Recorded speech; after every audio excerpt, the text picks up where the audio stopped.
Bienvenue au premier épisode d'IA du Neuf. Aujourd'hui, on explore comment l'IA donne une voix aux machines et aux nouveau-nés. Nos deux invités viennent de secteurs très différents, mais ils ont un point en commun. Ils utilisent l'IA pour décoder le son et en tirer des informations essentielles. Florent Voumard, chef de l'exploitation chez Ubenois, nous parlera de Nanny AI, une technologie qui écoute les pleurs des nouveau-nés pour détecter d'éventuels troubles neurologiques. Yun Yao, PDG de Suralink, nous expliquera comment son entreprise exploite l'IA pour surveiller les bruits et vibrations des machines industrielles et prévenir les pannes avant qu'elles ne surviennent. C'est le premier épisode d'une série où on découvre comment l'IA façonne déjà notre monde, bien au-delà des idées reçues. Bonne écoute! Est-ce que vous saviez qu'on pouvait utiliser de l'intelligence artificielle pour surveiller les pleurs des bébés ou encore garantir la santé d'une machine?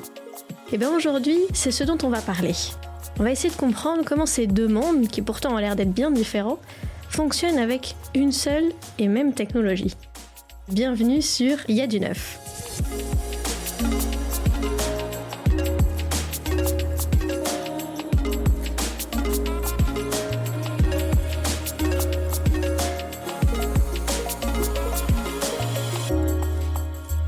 C'est Laetitia Constantin, développeuse IA et logiciel chez Explorer, et je suis aujourd'hui accompagnée de Rémi Dion, VP et cofondateur chez Explorer.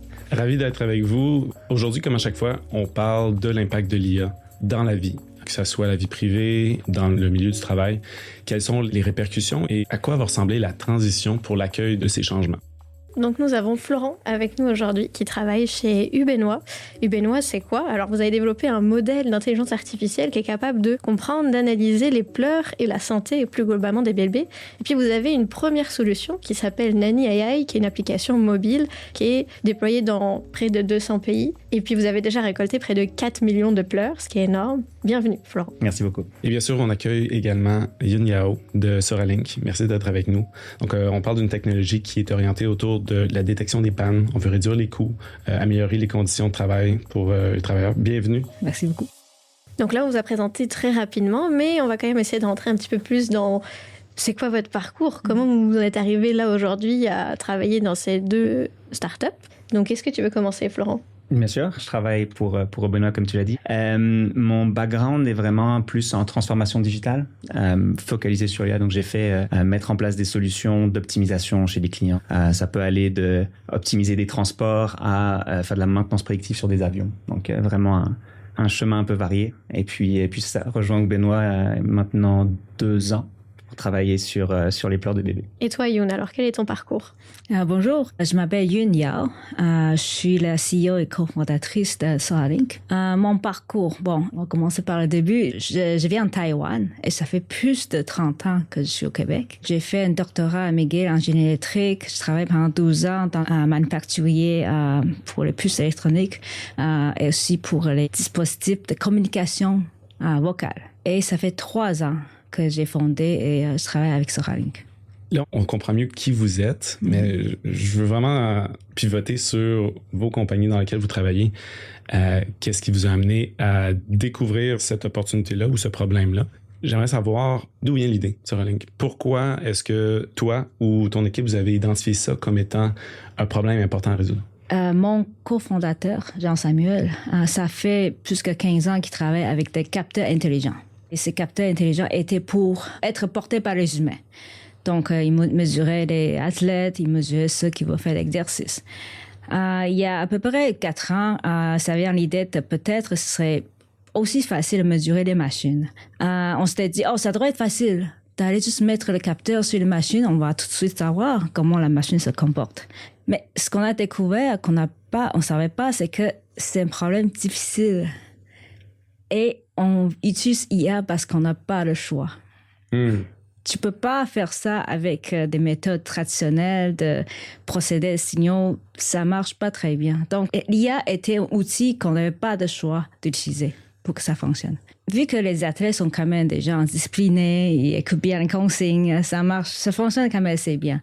Mais les machines sont pas exactement comme ça. Il y en a qui sont en mauvais état, il y en a qui sont neuves, en parfait état, mais c'est tout un autre défi. C'est clair. Tu disais, sur les athlètes, on met une montre, c'est facile. Sur la machine, est-ce qu'on met une montre sur la machine ou est-ce qu'il faut aller à l'intérieur des tuyaux de la machine pour pouvoir justement récupérer ces informations-là?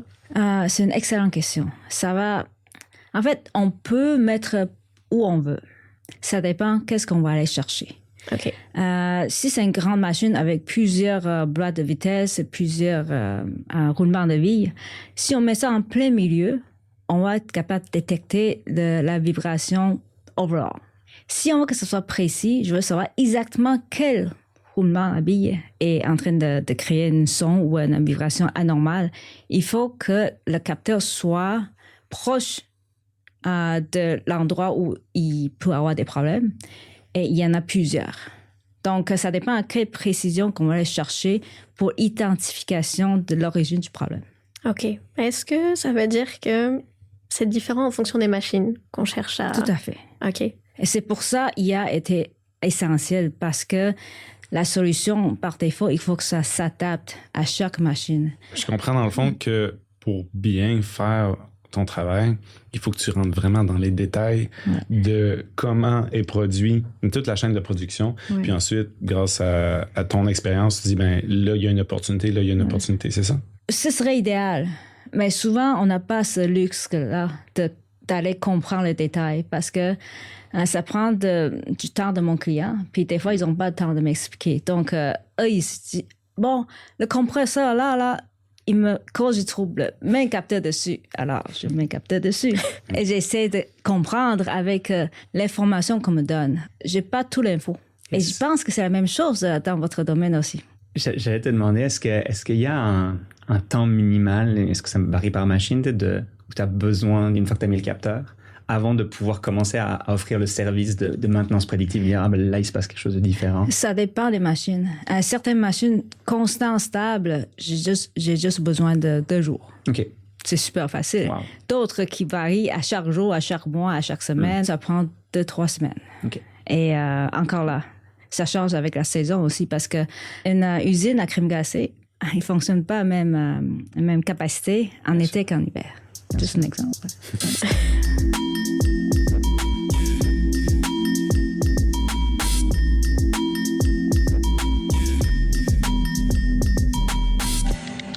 On pivote complètement parce qu'on parle de bébé, on parle d'humain définitivement et de la santé.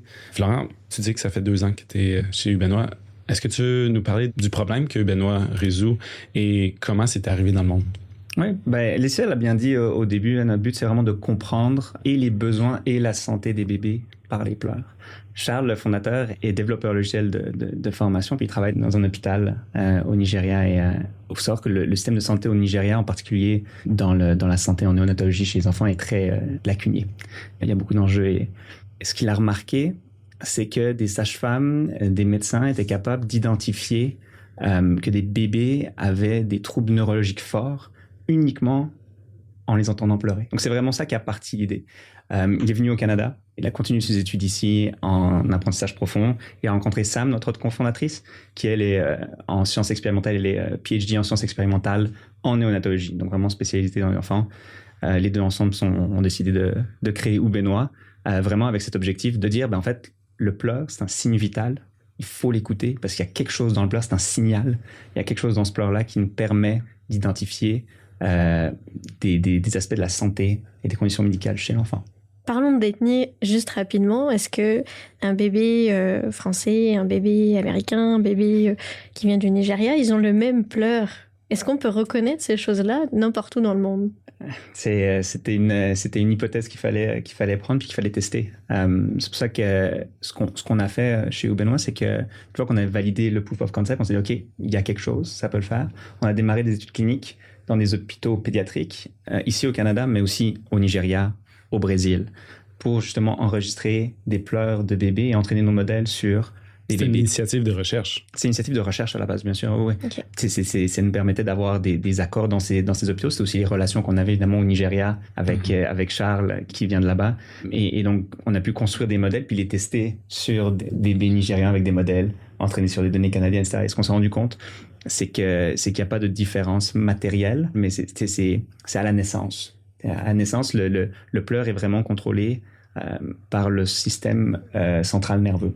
Donc, c'est pas un choix délibéré de l'enfant, c'est vraiment, faut le voir comme un signal que tu peux traiter. Pour ce qui est de nos modèles médicaux, on travaille vraiment que sur les nouveau-nés. Donc ça, c'est la portion, je dirais, comprendre la santé. Puis il y a comprendre le besoin de l'enfant. Puis là, ce qu'on se rend compte, parce que maintenant qu'on a une application qui est justement déployée dans 200 pays, on a 1,5 million de parents qui l'ont téléchargée et qui enregistrent des pleurs des bébés. On a en une journée plus de pleurs que ce qu'on a fait pendant 3 ans d'études cliniques dans 3 continents. Alors, il faut comprendre la dimension que ça a pour nous. Là, on fait des analyses de données et on se rend compte que les parents nous disent de plus en plus, parce qu'ils peuvent annoter les données dans l'application, qu'il y a des émotions qui arrivent après le 2e, 3e mois, 4e mois. Et donc, on se rend compte que vraiment, au début, c'est des besoins très primaires. Un bébé, il pleure parce qu'il a des gaz, il pleure parce qu'il a faim, il pleure parce qu'il a mal. Avec l'âge qui progresse, on voit que les parents nous disent « c'est juste qu'il est fatigué, c'est juste qu'il n'arrive pas à dormir, il est fatigué ». Et quand on regarde la distribution, c'est très clair que on le voit pas dans les premiers mois, ça, on le voit vraiment beaucoup plus avec les jours qui avancent. Ouais. 1,5 million d'utilisateurs. On leur propose des recommandations. C'est pas juste de leur dire le bébé a faim. Alors, évidemment, le bébé a faim, il faut le nourrir, mais tu sais, comment est-ce que tu peux valider que ton bébé a faim? Il y a des techniques pour valider que ton bébé a faim. Et finalement, c'est ces recommandations-là qui apportent plus la valeur que pourquoi bébé pleure. Parce que des fois, c'est juste de voir une recommandation à laquelle t'as pas pensé. Des fois, faire prendre un bain. J'y ai pas pensé. Ça fait 2 heures qu'il pleure, il est 3 heures du matin, je suis fatigué, j'ai pas dormi. C'est une liste mentale. Et de récupérer l'information du parent de quelle recommandation a fonctionné, ça nous permet, nous, après, de backtracker puis d'améliorer nos modèles en disant, OK, ben ça, c'était plus un pleur de faim ou, etc. Donc, c'est comme ça qu'on procède.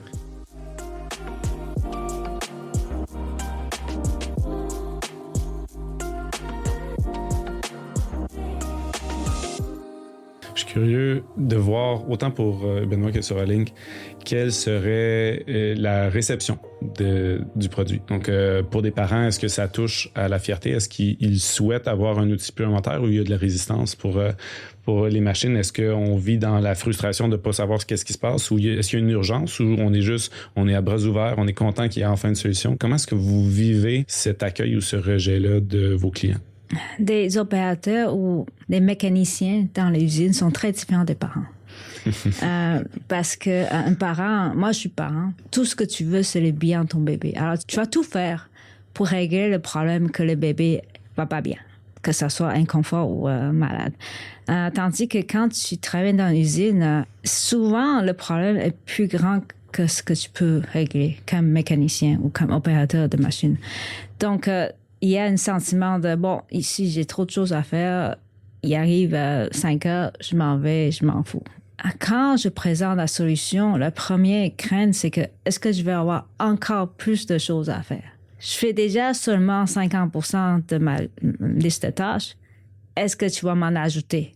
Non, la réponse est non. Je veux pas savoir. Je veux pas tout savoir. Ça, c'est la première crainte. Il y a un peu de crainte aussi, est-ce que ça va voler ma job? Mais c'est moins. Parce que des usines où on travaille avec, souvent, ils ont plus de problèmes qu'ils sont capables de régler. Alors, ils sont obligés d'être réactifs à la place d'être préventifs et planificatifs.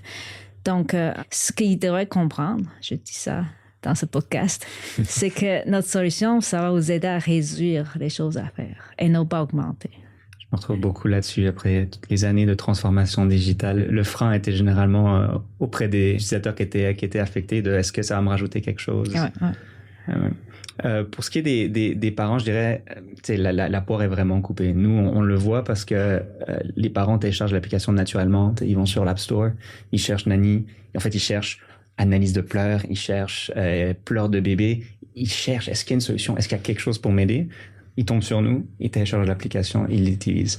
Après, je te cache pas que quand on en parle sur les médias sociaux, quand on en parle même sur les médias génériques, il y a un peu un regard qui est, mais est-ce que les parents ont vraiment besoin de ça? Il y a un peu ce côté, c'était mieux avant. On le faisait sans avant. Est-ce qu'il y a l'inquiétude que ça va entraîner à la perte de ce 6e sens-là de parents? C'est ça. C'est ce qu'on entend souvent. Puis je pense qu'on essaie de rassurer en disant le but de l'application, c'est de fournir de l'information. Puis l'information, c'est du pouvoir. C'est pas de déresponsabiliser les parents. On leur dit pas que l'application a toujours raison. On leur dit qu'on va leur fournir des pistes de solutions pour les aider. Puis on va même les aider à apprendre plus vite, à répondre à ces cues, à répondre à ces éléments. Finalement, c'est comme apprendre un langage, mieux comprendre ça.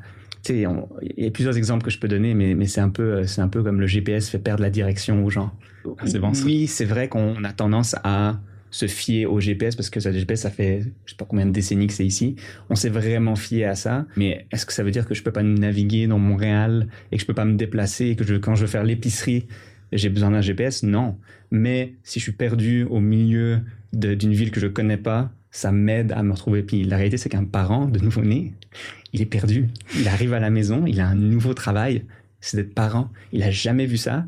Et puis, on entend beaucoup de pleurs de bébés chez Ubenois. Si vous venez dans nos bureaux, je peux vous dire que même sans être le parent de l'enfant en question, ça vous prend. Alors, un parent dont l'enfant, dont le bébé pleure, ça va vraiment les chercher à l'intérieur. Donc, je pense que c'est facile de l'extérieur de dire « Ah, mais le sixième sens ». Puis, je pense des parents qui ont eu 2, 3 enfants, c'est moins notre public cible. C'est vraiment plus ce premier parent qui est perdu et qui cherche de l'information, qui cherche de l'aide pour, comme tu disais Youn, juste résoudre le problème de son bébé le plus vite possible et avec le moins de douleur possible.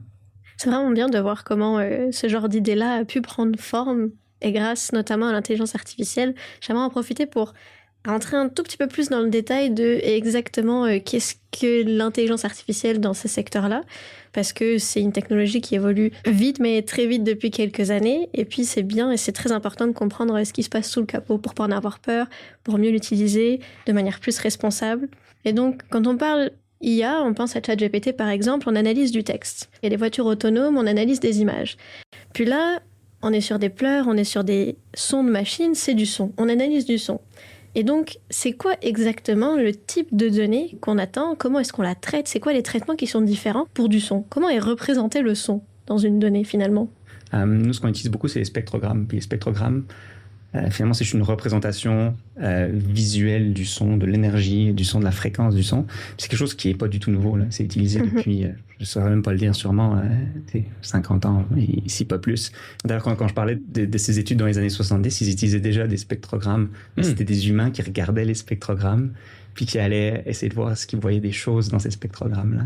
Je pense qu'il a vraiment changé, c'est la façon dont on est capable d'extraire de l'information du spectrogramme. Puis c'est là que, typiquement, les réseaux de neurones permettent vraiment, finalement, d'extraire beaucoup plus de features, de beaucoup mieux contraster ce qu'on est capable de lire dans un spectrogramme. Okay. Donc, je pense que c'est assez similaire. Je ne m'y connais vraiment pas beaucoup en visuel, mais je pense qu'il y a des méthodes de contraste qui sont très, très similaires avec ce qu'on fait dans le son, finalement. Est-ce que Youn, tu veux ajouter quelque chose? Ce qu'on fait, c'est un petit peu différent. Nous, on surveille les machines continuellement, ce que vous ne pouvez pas faire avec un bébé.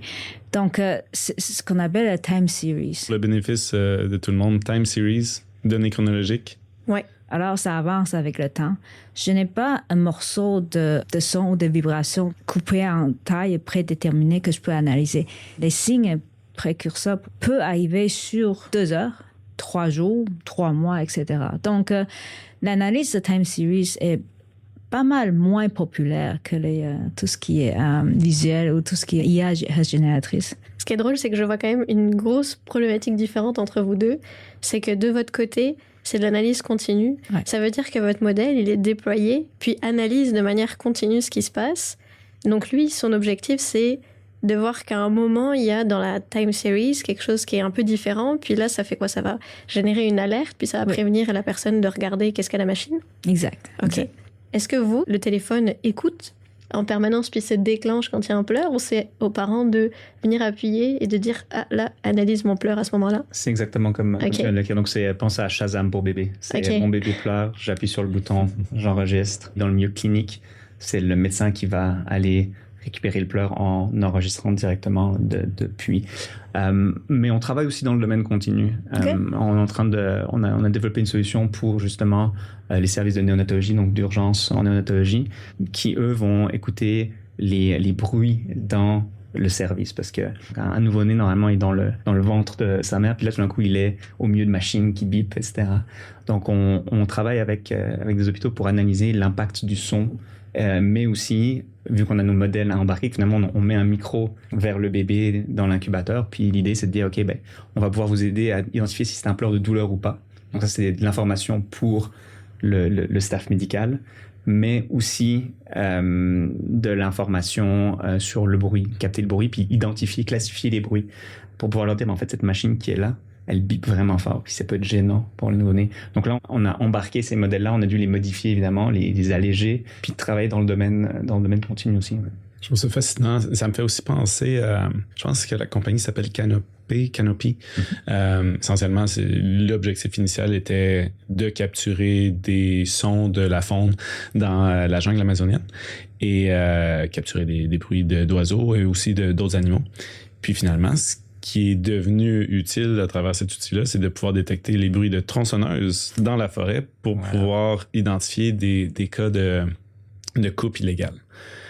Donc, on avait une belle solution qui fonctionnait super bien, puis finalement, on a découvert d'autres opportunités en cours de route. J'ai l'impression que c'est un peu ce qui... Ouais, c'est exactement ça. On leur parlait de mettre un micro, et puis ils voulaient travailler sur les bruits. Et on dit, on a un micro, on peut travailler sur les bruits avec vous. C'est exactement ça.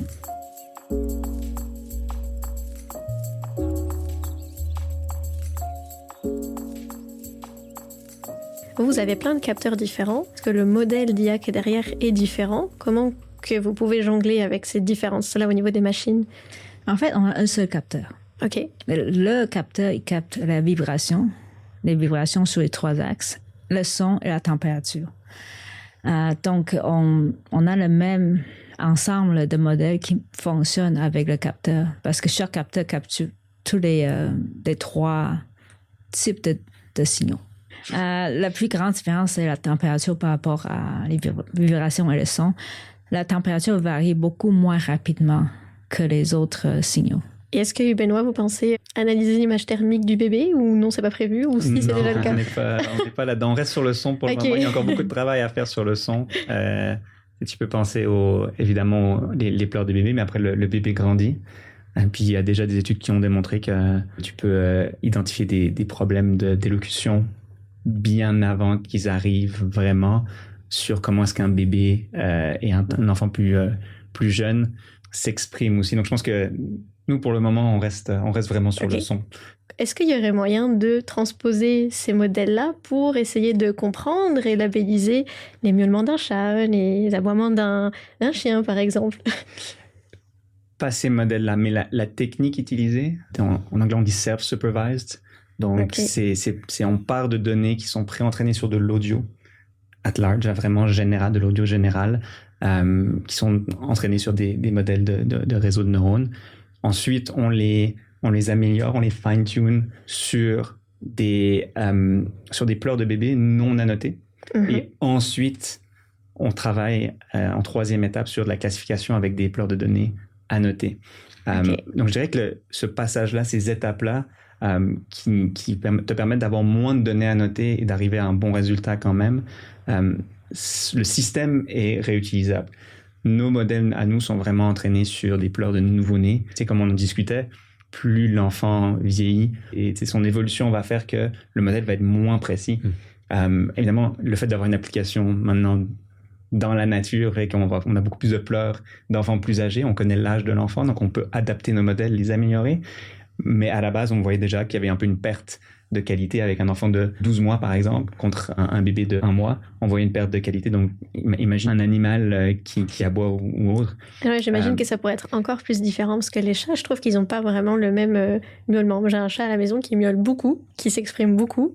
Mais quand j'entends les autres chats, j'ai pas du tout l'impression que c'est le même type de miaulement. Et se pose la question de comment est-ce que tu vas avoir des annotations de qualité. Parce que nous, on a des annotations de qualité au milieu clinique parce qu'on le sait, quand on fait une prise de sang, le bébé a mal. Donc, on sait qu'il y a le staff médical est là pour s'assurer qu'on a des données de bonne qualité. Les données qu'on récupère chez les parents, on sait aussi qu'on doit faire pas mal de pré-traitement de ces données-là pour vraiment s'assurer que on pense que c'est de la bonne qualité pour renforcer nos modèles. Imagine un chat ou un chien pour annoter ces données-là. Comment tu peux être sûr à 100%? Moi, j'ai aussi un chat, donc je m'étais intéressé à la question, puisque j'avais lu, bien, c'est pas de grandes études scientifiques, donc je peux pas me prononcer, mais c'est que les chats entre eux, dans la nature, ne miaulaient pas tant que ça entre eux. C'est plus une réaction à l'humain et à la communication à l'humain. Donc, c'est tout à fait possible que, comme tu dis, la communication varie vraiment d'un chat à l'autre Ok. parce qu'elle est vraiment basée là-dessus. C'est l'environnement, finalement, C'est qui peut-être l'environnement. influence le plus. Mais peut-être que dans 5000 ans, l'évolution aura fait que c'est plus ça, tu sais. Mhm. Mais de la même façon que les bébés ont évolué pour avoir des pleurs qui sont vraiment difficiles et désagréables pour qu'on s'en occupe. Donc, tu sais, où est-ce qu'on en est maintenant? Je sais pas, j'ai pas fait d'études là-dessus, mais nos modèles ne fonctionneront pas sur un chat ou un chien, ça j'en suis convaincu. Ce que vous mentionnez par rapport à la détection et reconnaissance de sons animaux, par exemple, ça a été fait autour des baleines.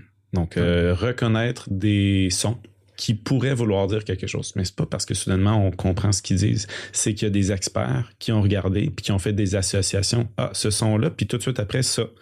Ce son-là, puis ensuite ça. Et puis, finalement, la force ici réside dans l'expertise et l'annotation. Et puis, je me demande justement, on est en continu. Nous, chez Explorer, on travaille avec les détections d'images, on travaille avec des données temporelles.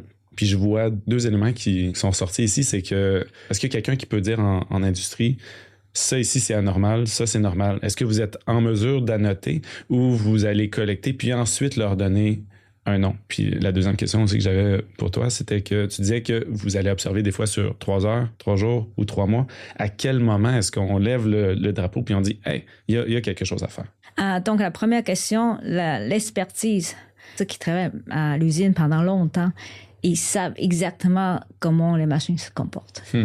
Ils sont là, ils entrent dans une salle, mettons, il y a 10 machines, avec juste environnement, ils peuvent dire précisément, la machine au fond du corridor à droite, il est en train de manquer d'huile. C'est à cette précision-là, parce que c'est l'expertise qui est gagnée avec le temps, l'expérience et tout.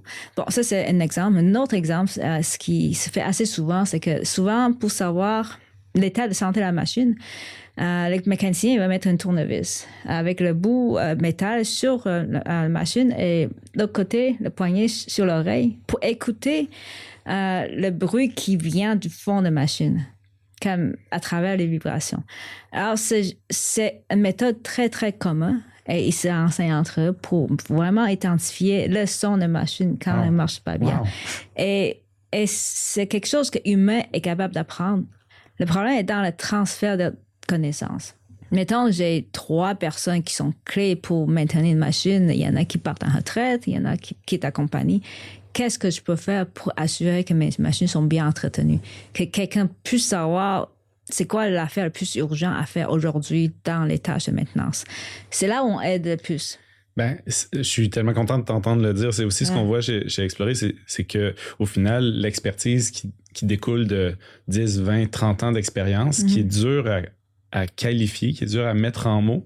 Finalement, c'est un paquet de signaux que, intuitivement, que ce soit un parent qui est à vivre avec son enfant, finalement, c'est ça qui se passe.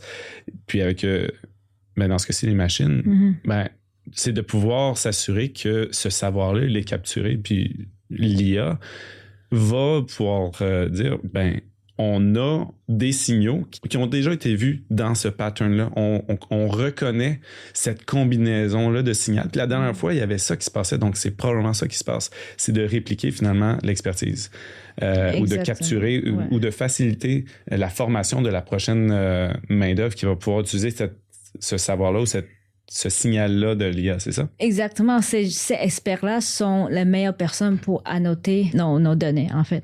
Et je vois tellement un parallèle par rapport à ce que vous faites, Florent. C'est que un parent expérimenté, une infirmière, un infirmier expérimenté va pouvoir savoir l'état de santé de bébé sans vraiment mettre leurs mains dessus. Ils rentrent dans la salle, ils savent, ce bébé, il a mal. On va faire de quoi? C'est très, très similaire avec les machines. Ça vient avec l'expérience. Alors, ce qu'on peut fournir maintenant avec nos capteurs, c'est de pouvoir être là tout le temps.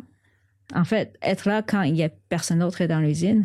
Et aussi valider est-ce qu'il y a vraiment une différence dans le signal. C'est de l'aide à la décision. Exactement. On approche de la fin. Il nous reste quelques minutes. Est-ce que vous avez des défis au niveau éthique et vie privée? La réponse est assez simple. Pour les machines, elles s'en foutent. Les machines n'ont pas de ce problème-là. Le problème est plutôt dans la confidentialité pour l'usine. Parce que l'usine peut ne pas vouloir que n'importe qui ait accès à leur... C'est une information privilégiée. Oui, exactement. Ouais. Nous, le fait de ne pas justement enregistrer en tout temps et de laisser vraiment aux parents l'opportunité de choisir limite vraiment beaucoup les problèmes qu'on a. Après, dans tous nos enregistrements en milieu clinique, on passe des algorithmes pour s'assurer qu'on efface aussi les conversations potentielles entre docteurs, staff médical, etc. Parce qu'évidemment, c'est des discussions privées. Parce que nous, on ne sait pas qui est le patient, on ne connaît pas son identité. Tout ce qu'on sait, c'est son pleur. Puis voilà des données méta sur sa santé. Donc, on ne sait pas qui est le patient. Donc, je dirais, pour le moment, c'est relativement limité. Mais c'est sûr que aujourd'hui, on n'est pas capable de faire grand-chose avec des pleurs de bébés. Mais qui sait dans 50 ans ce qu'on est capable de faire avec ces banques de données. Donc, il y a une façon de faire où tu peux juste, si tu ne gardes que la représentation du son, donc le spectrogramme, tu n'as plus le son. Donc, tu peux éliminer cette portion de j'ai des enregistrements de son, c'est de la vie privée. Tu n'as vraiment plus que la représentation, puis tu peux travailler là-dessus quand même. Okay. Donc, il y a vraiment des solutions à ça et on n'est pas gêné par ça pour le moment. Très bien. Avant de conclure, moi aussi j'ai une dernière question. J'aimerais qu'on parle très rapidement de ce qui vous attend par la suite. Est-ce que vous avez un prochain défi qui arrive, un défi d'affaires ou un technique que vous voyez approcher? Lequel? Faut choisir parce qu'on n'a plus beaucoup de temps. Nous, on a un beau défi avec justement Nani, puis l'application, puis le fait que on est une équipe de gens qui viennent à la base de l'intelligence artificielle, de la science. Moi, je suis un peu le généraliste de l'entreprise, mais on a beaucoup de gens qui sont vraiment très, très techniques. Et donc, construire un produit pour consommateurs, c'est un vrai challenge. Puis pour nous, c'est crucial que ça fonctionne parce qu'on veut le monétiser. Finalement, on voit vraiment ça comme une opportunité de pouvoir ensuite continuer à faire des études puis aller chercher l'approbation de Canada Santé sur nos modèles en santé. Mais ça prend du temps, ça prend de l'argent. Et c'est là qu'on voit une vraie opportunité avec Nani. C'est finalement, ça peut nous aider à financer ça dans le futur. Il y a ça, puis notre levée de fonds à venir en automne. Okay. Donc ça, c'est aussi beaucoup de travail et un beau challenge d'aller chercher de l'argent d'investisseurs. Bonne chance avec ça. Merci beaucoup. De mon côté, je veux un peu revoir ce que vous avez dit, le côté recommandation, n'est-ce pas? Les parents aiment ça qu'on leur recommande des choses à faire. Ça, c'est quelque chose qu'on n'est pas capable de faire pour l'instant, mais on veut aller vers comme objectif. C'est-à-dire qu'on est capable de détecter des anomalies dans les signaux, mais associer ça à qu'est-ce que l'opérateur dans l'usine devrait faire en basant sur l'information-là. Cette étape-là, c'est un défi technologique et technique assez important et on a très hâte de l'attaquer et le résoudre. Super. Ouais. L'anomalie, puis ensuite le prognostic. Et puis, exactement. Ouais. On s'aligne vers là. Eh bien, merci beaucoup. Cet épisode touche à sa fin. Donc, merci beaucoup Florent et Youn d'être venus, d'avoir participé et partagé vos connaissances. Pour ceux qui nous écoutent, n'hésitez pas à liker, partager, mettre des commentaires si vous avez aimé, si vous avez des sujets que vous voudriez qu'on aborde les prochaines fois. Vous pouvez nous retrouver directement sur LinkedIn ou alors sur le site explore.ai. Merci beaucoup de nous avoir écoutés. C'était Rémi et Laetitia sur Il y a du neuf. À très bientôt. Merci à vous trois. Merci. On vient d'entendre deux experts, Florent et Youn, parler du problème que chacun résout. Bien que similaires, l'un et l'autre ont trouvé une solution unique pour le besoin de son secteur. D'un côté, comme Shazam, l'IA de Nani AI analyse un son soumis pour le reconnaître. De l'autre côté, comme un détecteur de fumée, celle de Soralink surveille en continu les changements ambiants pour prévenir les anomalies. Deux approches différentes, mais un même objectif, transformer le son en information précieuse pour mieux comprendre et anticiper son environnement.